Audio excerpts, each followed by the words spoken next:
Welcome back to Bright Minded Live with Miley. I'm going to give everyone a minute to join. Good morning, everybody. Thank you guys for tuning in again. I'm back today. No puppies to bite my hand the whole time. But I do have my bag.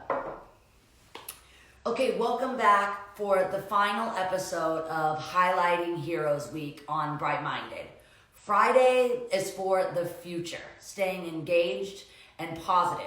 I love when Shirley from Beauty to the Street said, wishing is for birthday cakes and shooting stars. But taking action and creating the changes that we want to see is how we get the goals achieved. I want to start by sharing some more submissions that we've received and then share a little bit with you about what's been on my mind as we close this week. Our first fan submission comes from Jose in Chile, who highlighted his fairy godmother. I have one too, Dolly Parton. Jose says his grandmother is a seamstress and she donated 1,000 masks made by her to the workers of an agricultural company in the area where he lives. So that is amazing. And Jose, thank you so much for sending that in. Our next one is from @CyrusSupport, who says her friend is her hero, Lena.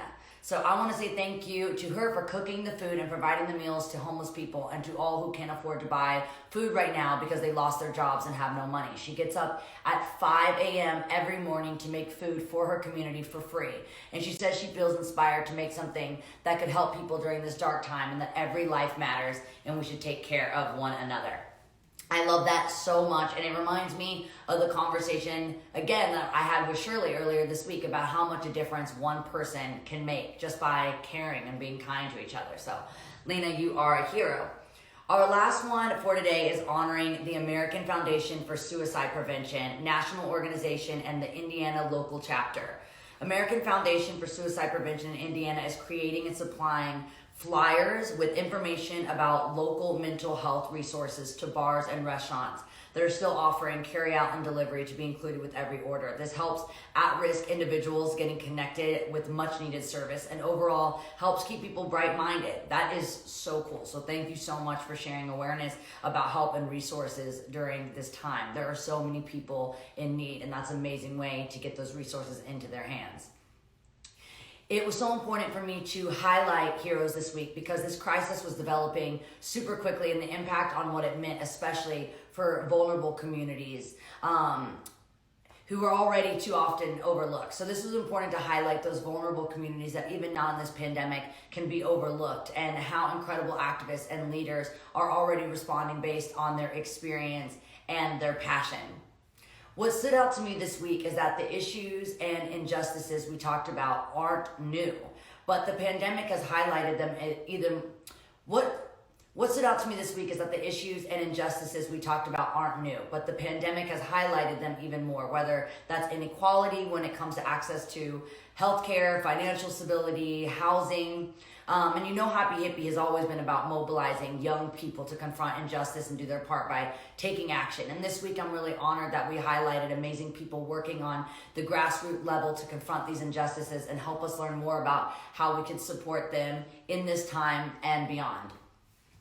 So many of us have been talking about coming together, and I really wanted to show everyone, no matter your identity or skin color or country of origin, can make a difference. We talked about healthcare with badass pathogens expert who is also a Pakistani American mother of 3 and a Venezuelan doctor who now works in New Orleans, or Chef Andres, who came to this country when he was 21 and grew his business here and around the globe, or people who identify as Native or Indigenous, and women leaders, and so many more this week. So this is all about all of us and the power of change that we can make, and including everyone, especially the people that are underrepresented. So one idea that has come up so much this week is that we're using this time as a wake-up call to really make change, to change these injustices and press forward so we don't go back to the pre-COVID-19 world, a world with really deep inequality. I love that that's kind of been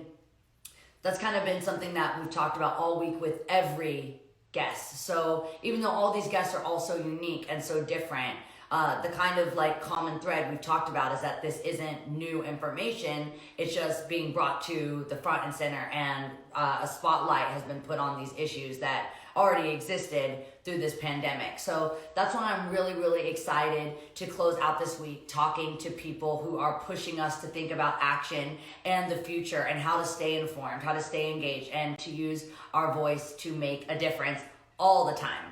So it is time for our first guest, Brandon Harvey, founder of Good Good Good Co. Actually found out this morning that Brandon and my friend Jamie from To Write Love on Her Arms that we talked about a couple weeks ago are really good friends. So now I've got this cool friendship circle, and it's just so interesting that in a time like this where we're socially disconnected or socially isolated, we're actually connecting in ways that we may have never done before. So I just thought that was a really cool way that Bright Minded has, again, brought people together.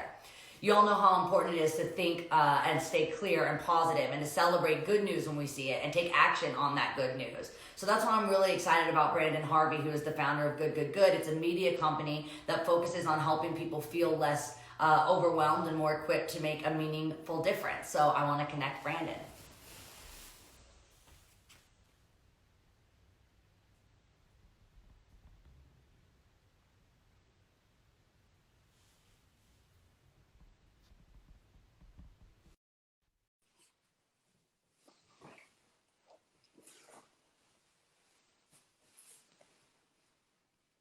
Hello, how's it going? Hi, Brandon. Oh my gosh, this is so fun, Miley. I'm so excited to be here.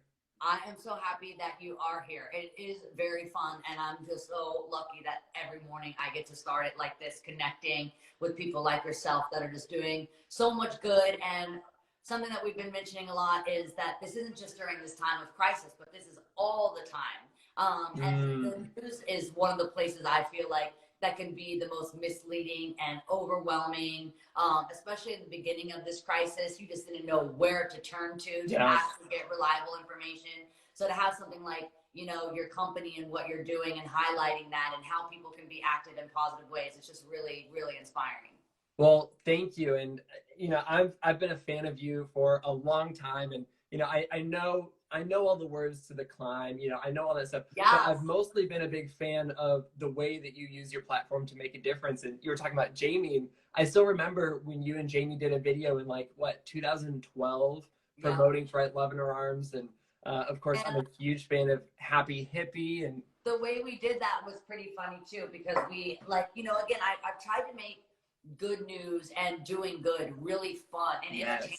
Because a lot of the time when you think about getting involved or doing your charity, you think about it as something as your parents would make you do, like through your church when you were a kid, every Christmas, or delivering toys. You didn't have an individualized experience with doing your work. Like I loved when I talked to Shirley, who I'm obsessed with from Beauty to the Streets. Yes. Yesterday, she's like, I couldn't deliver housing. I didn't know how to get them off the street, but I knew how to do makeup. I knew how to do hair. So taking your strengths, taking your passion, and turning that into making big change. The simplest thing that you can do if it feels overwhelming to do good is just show someone that you care, even if you start with one person a day. And I love how To Write Love in Her Arms did that. We brought awareness to suicide prevention by having me teach Joaquin Phoenix Lady Gaga dance moves.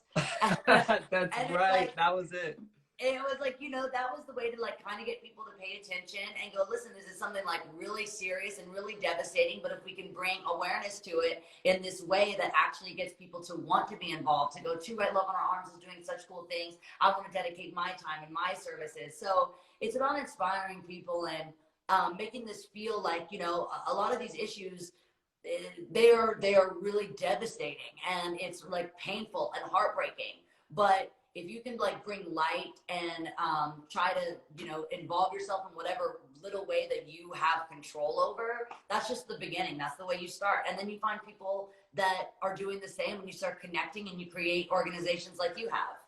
Yeah, I mean, you are doing my job for me right now. That is my favorite idea. Just this idea that we all have the ability to make a difference, and we don't have to try to walk down somebody's lane. I know for myself that I can't, for example, build houses. I would totally wreck a house if I was to build it. So I'm not going to go on a trip to somewhere and help build houses for people who need houses.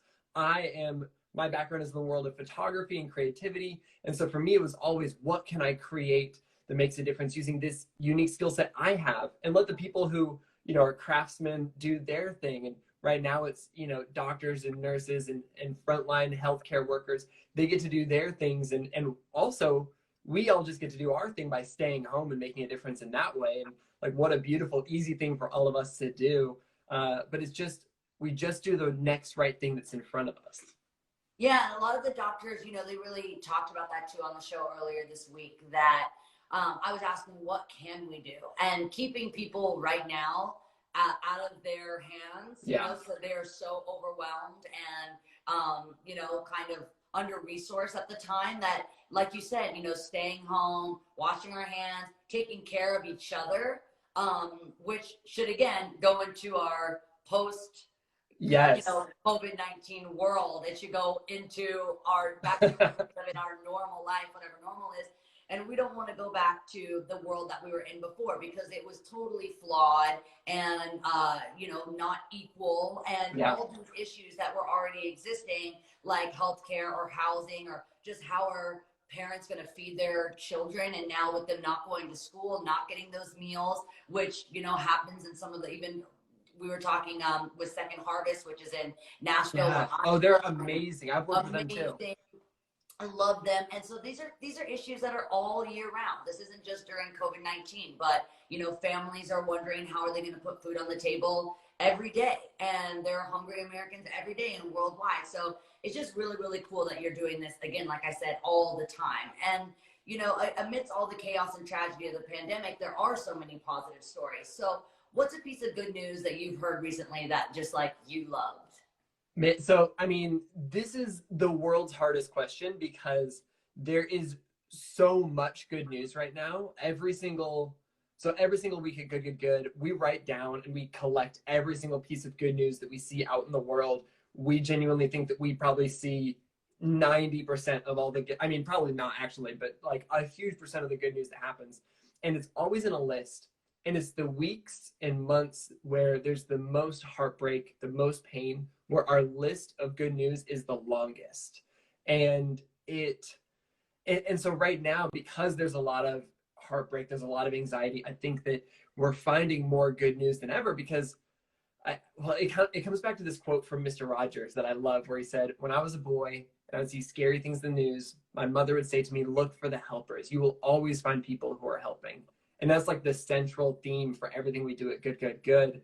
And I think Mr. Rogers' mom is right. Like, there are always people who are helping, and there's a lot of bad. So there has to be more good. And so I actually wrote down a few things that are my favorite that I figured I could almost power through. And it does go back to this idea that you were talking about, this idea of people making a difference in their own ways. Like, I think about the fact that like I saw a nail salon in Brentwood, Tennessee, where, they can't bring people, in to do their nails right now, but they want to keep their employees paid and working. And so they're all sewing masks and making PPE. And like, what a beautiful thing for these people who are already so good with details to be able to, make a difference in that way. I love the fact that distilleries across the country are like, what do we have? Well, we have alcohol. Let's make hand sanitizer. Amazing. Like, that's such a brilliant move and an easy pivot. Of course, you've got artists like yourself who are, putting on shows to make a difference, but then also using their platforms to educate and advocate. We've got, oh my gosh, people adopting pets. Like, we're all at home. The fact that we all have the ability to like give love to an animal right now is beautiful. And there's hundreds of shelters across the country who, for the first time ever, have absolutely no pets to take care of, because they've sent them all out and people are caring for them. Cool. Like, that's amazing. I'm thinking about the landlords who, they're like, you know what, the way I can make a difference is I can, not make my tenants pay rent this month, and I'm going to encourage you to go out and spend it in your community. And it's like, there's just so many different ways that people are using their unique situation to make a difference. And I love that everybody's looks different. Like, that's the biggest encouragement for me. And so I don't know. That's what gets me excited. And then thinking about like, what can I do? Like, what are the things I'm uniquely positioned to do that I can step into? and encourage people to follow the same path and do the same thing themselves. That's exactly how I've been feeling all week. Like, I'm like, okay, yeah, it's amazing to share, but now I want to do also. Yes. You know, so it's really important for us when we're like hearing what everyone is doing to go, that spark that goes, oh, Yeah. that's something that I could do. I live this many miles away from this food bank. I could ask my neighbors safely, like, collect what they want dropped off and like make that run. Since as little people leaving as possible is great. If you can, you know, there's just so many ways that you can come together as a community safely, even though physically we need to stay distant. We need to stay that 6 feet apart. We need to be wearing those masks. I've had a lot of fun, like customizing some of my masks, taking old t-shirts and sweatpants that I was going to donate, turning them into the mask, and then I can donate those as well. So it's just really fun with leftover things that we have at home to be able to create these masks. I've had a really good time with that. Yeah. So any way that I could turn this crisis into a form of creativity, I'm definitely into. And that's also a great point, because I think that when we allow ourselves to tap into our creative sides right now, during this time of, you know, a lot of anxiety, we're also kind of taking care of ourselves. And it's that, you know, it's the oxygen mask metaphor of, you've got to put on your own oxygen mask before you can put it on for somebody else. And if you're not taking care of yourself, it's really hard to make a difference. And that's the other thing where I think it's really important that you're focusing on the helpers, celebrating good news, so that you don't feel overwhelmed all the time, because that's the only way you're going to be equipped to make a difference for others. Absolutely. And I want to talk about, you know, social media, since that's how you and I are connected right now, and that's how a lot of us will connect at this time. You know, there's a lot of misinformation, trolling. Why is it important to use social media for good, and how can we encourage more of that? Yeah, well, I mean, first and foremost, I think that anytime there's bad in the world, it's super important that we engage and respond with good. Like, we have to overpower the bad with good. Yeah. And so if we all just like leave social media because it's filled with bad, then it's just going to be filled with bad. And so we've got to do our part to fight back against that, because I believe that's a battle we can win. But it's, you know, it's a hard battle. It's something that's tricky and difficult, but I believe it's possible. I think, you know, coming back to Jamie and To Write Love in Her Arms, like, they proved that to be true back in the MySpace days and still continue to prove it to be true. Obviously, this, you know, this show you've created is case in point. But yeah, I just important. I think that some of the best ways you can do it is by sharing the good things that you are doing, and you know, allowing that to be an example for others. But then also sharing goodness in general is huge. Oh, absolutely. Am I cutting out? I want to thank you so much for all the ways that Good is doing so much good. And thank you for keeping us bright-minded all the time, not just during this time, but always. You are the best. It paused. Hold on. And I cussed. Hold on. It's like, fuck, I gotta hear this. Okay, hold on. All right. You're blurry. You're coming back. I have no sound. Hold on. I'm reconnecting you. Sorry, y'all.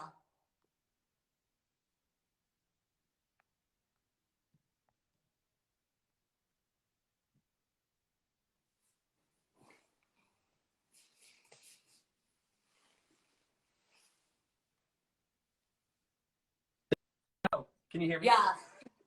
We couldn't end like that. I just wanted to say one more time, thank you so much for all the good that you're doing. Thank you for taking this opportunity to talk to me and to share what you're doing. It's just so inspiring, and I love it.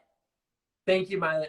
I'm so appreciative of you and all the good you do. Like, we literally highlighted Happy Hippie in our good newspaper, like our last issue. It's so fun. Thank you so much for all this good you're doing. Thank you so keep much. up the good. Talk to you soon. You too. Bye. All right. Okay, so our second guest is Shutez Cat Martinez, who is an advocate, an activist, and a hip hop artist. And he is a youth leader with Earth Guardians, a youth-led movement to defend the planet. And he's active on a range of social issues, including Indigenous rights and political change. So I'm really excited for you to meet X, who is all about using his voice for change. Let's connect.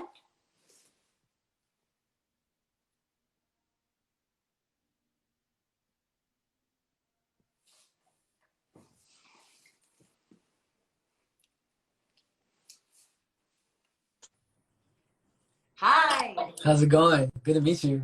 It's going very good. I like this is, our new way of meeting in this Right. new normal. Definitely. It's crazy. It's such a crazy time we're living in right now. It is. It is. I've been even talking to like my grandma, who right now she lives kind of nearby me, but she's in senior living, and I'm unable to see her right now. And she said, "Oh, Miley, I've never seen anything like this." And I'm like, Wow. "You have been here for a Been hot around the block a couple of times. seen everything." So it's pretty wild, and unable to see her and connect with her because just obviously she's one of the more vulnerable. So it's just interesting that now this is how we connect, but in ways, it's I've been trying to get my grandma to use FaceTime forever. I feel like the whole boomer generation is about to learn a lot from technology, like within these times of quarantine. And I've been reading a lot actually about how learning a new skill fights all these like Alzheimer's and dementia. And so I'm like, my grandma's gonna like get something, like use her brain in a whole new way. She's got Zoom and she's talking to there's 5 of us. So she's got all of us yelling at each other the same way we would be if we were in a house, but in all these different squares. And, but obviously this is a really new time. This is an idea that we're all kind of adapting to a new normal, but your work isn't new to you. This is something you've been doing way before this pandemic and something you'll continue to do after. So you've been involved for so long, way before the pandemic. How do you think that this pandemic and what you've been fighting since before are connected? So the climate crisis, environmental issues, how do you think that this pandemic is different and impacting what you've been inspired to fight for? Definitely. It's crazy. I was really born into the movement. I think it's very much like a family legacy. Both my mother and my father have deep roots in environmental and indigenous sovereignty, justice movements. And there's a lot of parallels between the climate crisis and this pandemic. And I think one of them is that they're both man-made. I think so much of the suffering that we are seeing in the world right now is because humans, governments, people have failed to respond to this issue in the right way. And I think that speaks to the climate crisis really well too, because what we will experience over the next 5 to 10 years of climate disaster will be totally dependent on how we respond. And so we see that really clearly where in the United States, we are the hardest hit country in the world for this pandemic. And that doesn't make any sense, because we are oftentimes claiming to be the wealthiest nation in the world, the most powerful country in the world. But we can't take care of our own people. I think it has exposed so many flaws, so much social and racial injustice in this country and inequity. The same people that are being affected most by the coronavirus, by the COVID-19 pandemic, are, low income, poor, Black and brown, indigenous communities. Those are all the same people that are at the forefront, on the front lines of the climate crisis as well, that are experiencing these catastrophes from the climate crisis. And it's really interesting to see those parallels. And this is almost just like a sample of a lot of the intensity that we could experience if we don't respond to the climate crisis quick enough. So, okay, so a word you used a lot was respond and not react. What's the difference to you, to us responding and us reacting? And because I've heard both words, it's kind of like when you're connecting with anyone, you want to respond to them, you want to listen, you want to understand. When we're reactive, sometimes we act out of impulse and don't make the right decision. So how do we respond clearly and with love and with compassion instead of anger?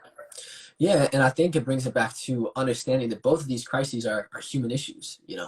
Oftentimes people think about the climate crisis as solely an isolated environmental political issue, and it removes people, and it's hard to relate to it sometimes.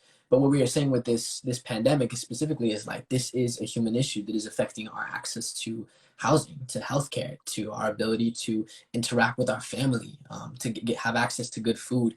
I think a response comes from a place of knowing and treating the issue with, I don't know, I think it's just a level of being informed and operating from a place of like following not just the science and like the medical recommendations, but like how this is affecting people socially. Like when we're talking about these massive stimulus packages, we can't just think about numbers and the economics at a large scale for these big corporations. We got to think about how are people who are being unemployed right now going to be able to be affected and bounce back from this. Like I think it comes back down to that human level, and yeah, I think that's so critical. So I know it's hard for any of us to look towards the future since we're all focused on the moment right now. But there will be a time when this pandemic is in the past and the other issues that we're talking about now will still be a problem. So as we think about the future and life after COVID-19, what do you want to see next in terms of addressing climate crisis? And how does the general public, what do we do? Right. How do we get involved? Yeah, I think it's really a dope opportunity for us to understand that in a moment of this pandemic, there are two things we need to do. One of which is fight for immediate relief and support the frontline communities that are being hit every single day. Support the workers that are on the front lines, the grocery store workers, farm workers, you know, people in the medical space that are working every single day. And it's also a longer conversation of how do we build resilience? Because we are going to experience more and more crises down the road. And so how do we both, as you were saying, respond to the immediate needs, but also build long-term solutions? And so with the different organizations that I work with, one of them we started back in September called Now. And the project is essentially focused on, right now it's like a subscription service where you can pay a certain amount of money every month, and it goes directly towards funding massive carbon removal projects on indigenous communities and indigenous communities to pull carbon out of the atmosphere. And now at a time of Corona, we've pivoted everything so that people can not only be supporting like the reversal of the climate crisis, but we're going to only fund food forests and indigenous communities that are talking about food insecurity, food sovereignty, and offering those resources to people moving through this crisis, and recognizing that there's like a whole future of complex issues ahead of us. I think we have learned a whole lot of things, and that moments like this, moments where we're like in a total societal whirlwind, we have the opportunity to look to the future and imagine a more transformative, brilliant, thriving world. And I think you've covered this in the past, like now is a moment for transformation and for massive amounts of change, and to really look at there's so many systems, so much infrastructure that has not been serving the people. So many decision making that is happening at the highest levels of politics to local politics that aren't valuing human lives. And for people in the climate space to get involved, it's to recognize that any great change that has ever happened in history has come with a level of people power mobilizing and fighting for what we believe in, both at a political level, at an individual level. And so now is that moment to, I think, really reconsider, break it down, to think about what have we learned in this crisis and how do we take that knowledge forward to really invest in our communities, to invest in healthcare, to invest in these solutions that are bringing us closer together, that are building resilience and connectivity. Yeah. And yeah, you know, in times of crisis, sometimes it really does wake us up. I was actually just as you were talking and thinking about how I've been, you know, when we think of ways that we've been directly affected in our own community by climate change. A couple years ago, I lost my house to the fires in Malibu. Right. And I was very lucky to be able to rebuild. And I'm in a position where I was definitely affected and severely emotionally affected by the pictures you lose or, you know, songs I'd written in my journal. But I was able to move forward and to have a place to live. And not everyone is so lucky. I was thinking about even up a little north from me, Ventura County, and Malibu Foundation is doing a lot of work with them because they're just beginning to get back from these fires, and now COVID-19 is happening. And same thing in Australia. Actually, when coronavirus first really kind of hit, I was on my way to Australia to do a wildlife relief fundraiser for the bushfires in Australia. Then that was canceled because of COVID-19. I couldn't fly there. But Australia is getting hit really, really hard right now as they are just kind of coming back from these bushfires and still trying to mend from that. So just a lot happening at once. So energetically, it just feels like it's really a time that we didn't wake up to the gentle warnings.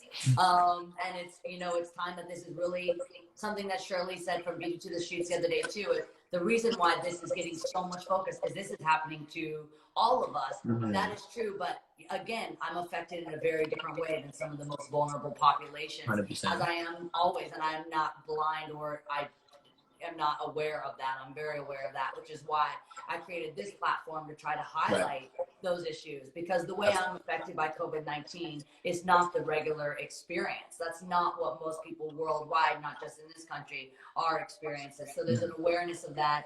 And I wanted to create this show also because a lot of the news that I'll get is only news about my own country or even my own city. A lot of my news is curated for Los Angeles, going to some of the more rural parts of the country, even where my parents are from in Kentucky, talking to people in Nashville, the food banks there, but then also just talking about this crisis as worldwide. And so many of my fans are from all around the world. I have Spanish fans commenting on here now, Italian fans that were hit super hard, some of my Brazilian fans. So just using this platform to connect all of us, even though we're all so different. Again, this is kind of bringing us together in the way that we're all being affected, even though the way that we are affected is really unique to one another. Yeah, and I think one thing that I heard you say earlier today was that we have to reject this idea that we need to like go back to normal, return to the normal world before coronavirus, because like in that world there was still so many people suffering from everything from a lack of access to healthcare to crippling student debt to our communities being ravaged by the climate crisis with no proper response or investment in future resilience. And I think now is this opportunity to look at how do we transition into a world where we are responding to the greatest, most existential threats that are going to continue to impact our society.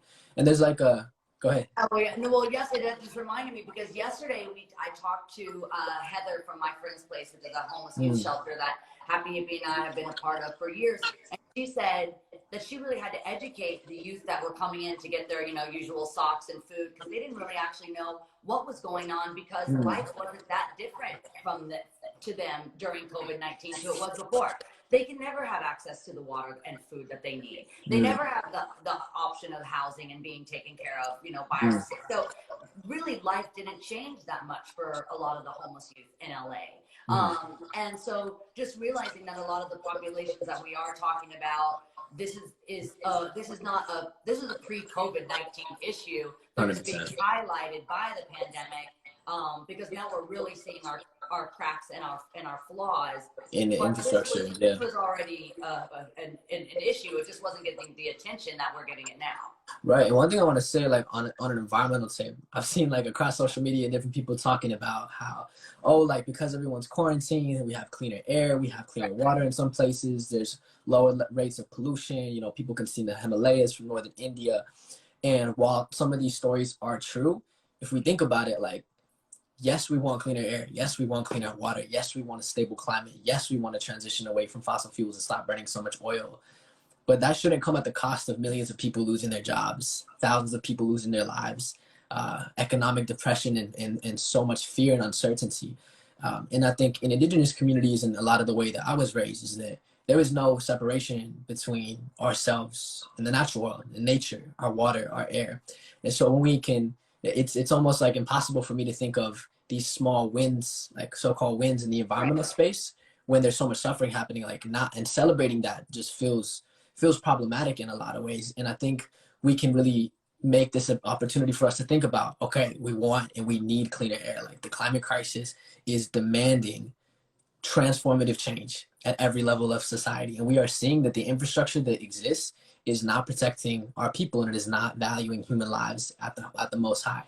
And so when we move forward, when we look at the 2020 elections in November, when we look at the elections down the ballot of other representatives and other local politicians who are running on platforms, we need to be looking into the future of who is going to build a platform and a space for us to transition into a beautiful, thriving, healthy, positive, powerful place where we are able to be more unified, where we can see that we are fighting for one another. And I was a surrogate on the Bernie Sanders campaign and worked really hard in different spaces with that. And I saw that you had Elizabeth Warren on the other day, and like these different political leaders who are fighting for really important issues.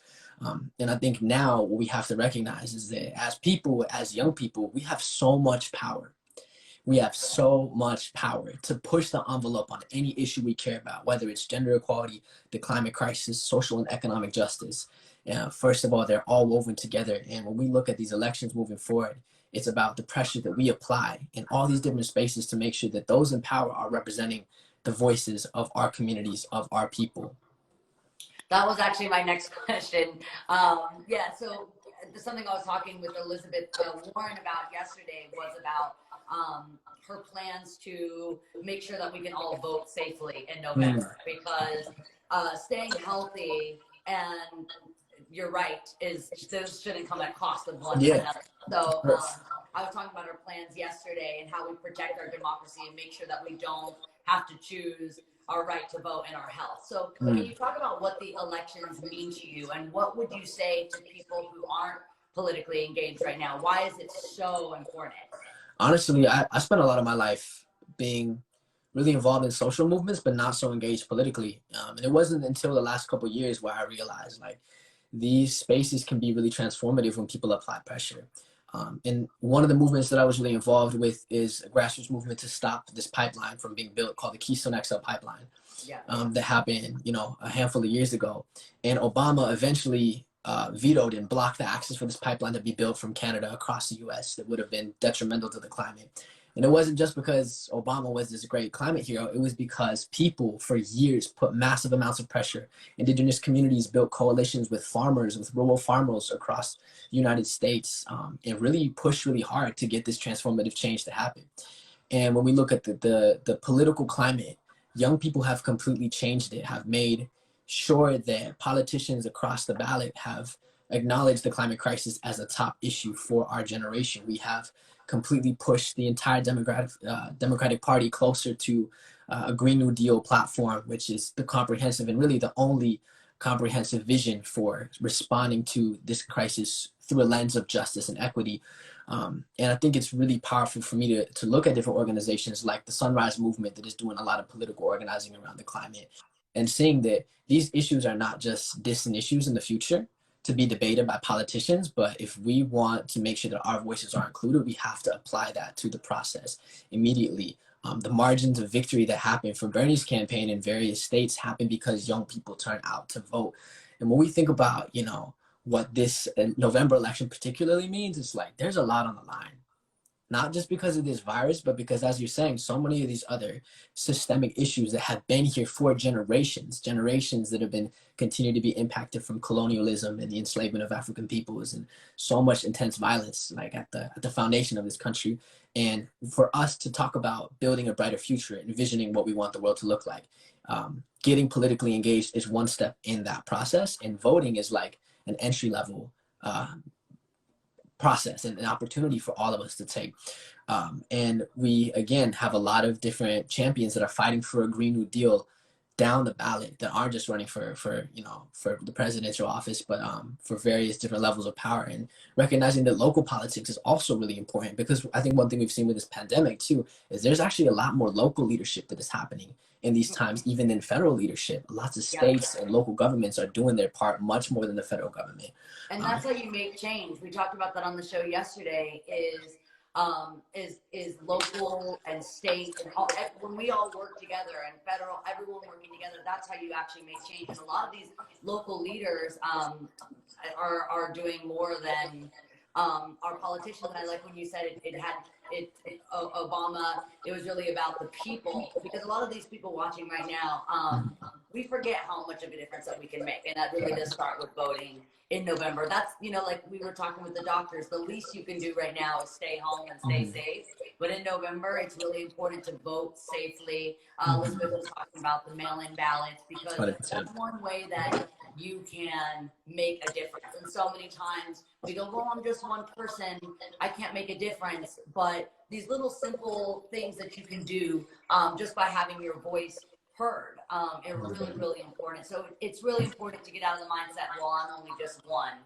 Right. One adds up very, very quickly. And I like when you were talking about just applying that pressure, the power of people actually coming together and making their voices heard. But you can be heard more if you find like-minded people, that want the same thing that you want. Definitely.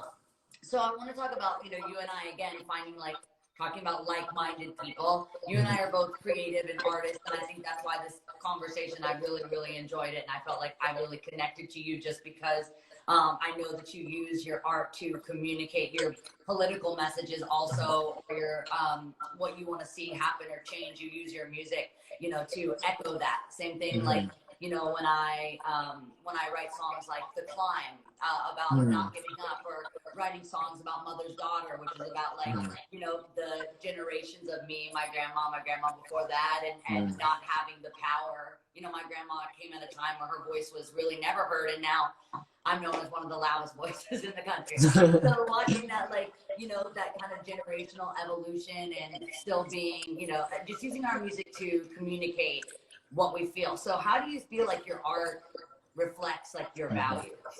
Yeah, I think our society tells us that creating change or being an activist is like a linear path. It looks a specific way, your voice sounds a specific way, the way you portray yourself in public has to be a specific way. I think our generation is challenging all of that. I think young creators out there are showing the world, like, we need all hands on deck to shape the future. We need artists, entrepreneurs, storytellers, creatives, poets, craftsmen, like people that are at every level of our society to play their part, to share their art, to use their voice.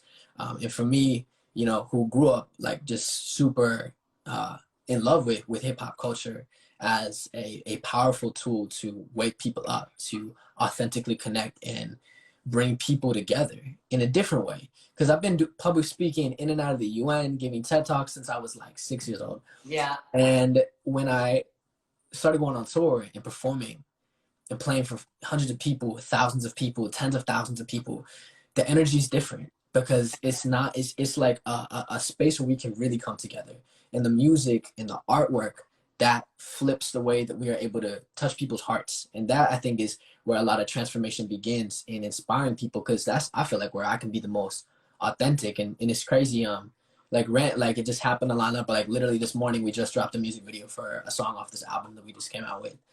And it's all about creating that space artistically to share light with the world, to inspire people.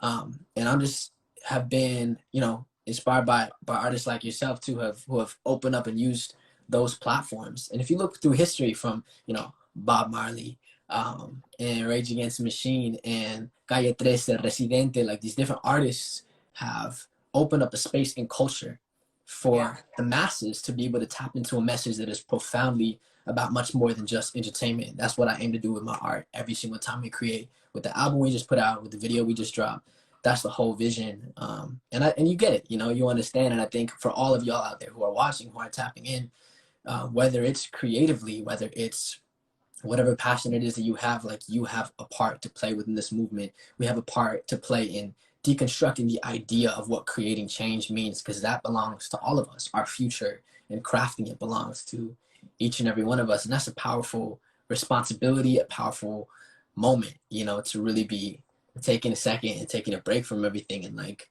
reevaluating that. And I'm seeing a lot of creation, a lot of beautiful creation in this time too. And I'm definitely really inspired by that.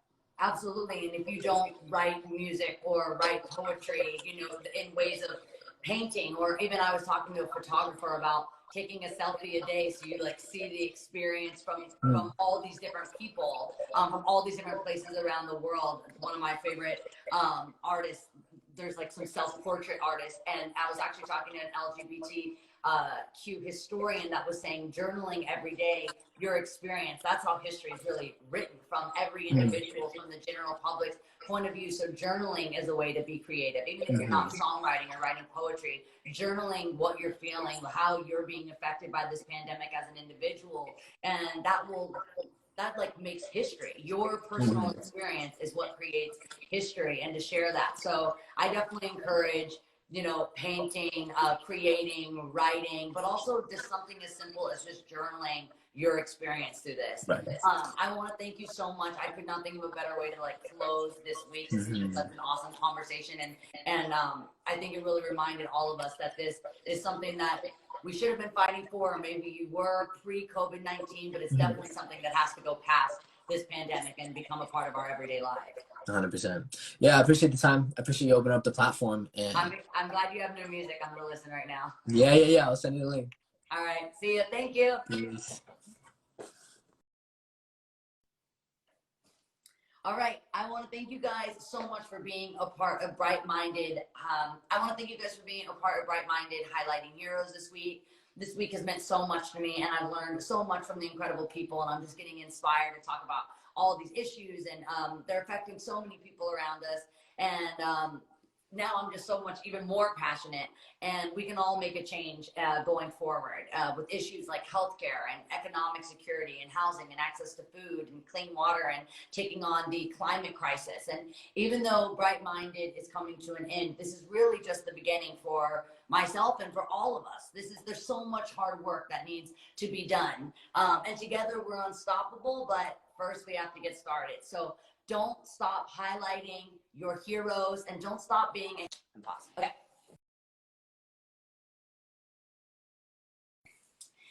So I've learned so much from all the incredible guests, and I'm so inspired about all these issues that are affecting everyone around us. And now I'm just even more passionate, and we can really make change moving forward.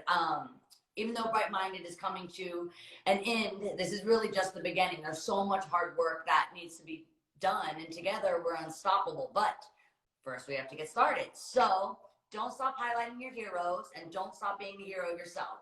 We all need to do our part to get through this together and to stay involved and encouraging each other and celebrating the work that so many people are doing in our community. So keep hashtagging highlighting heroes. I'll keep posting. And thank you again for another beautiful week on Bright Minded. I've enjoyed learning so much and connecting with all of my guests and also all of you watching. So I love you. Stay lit, everybody.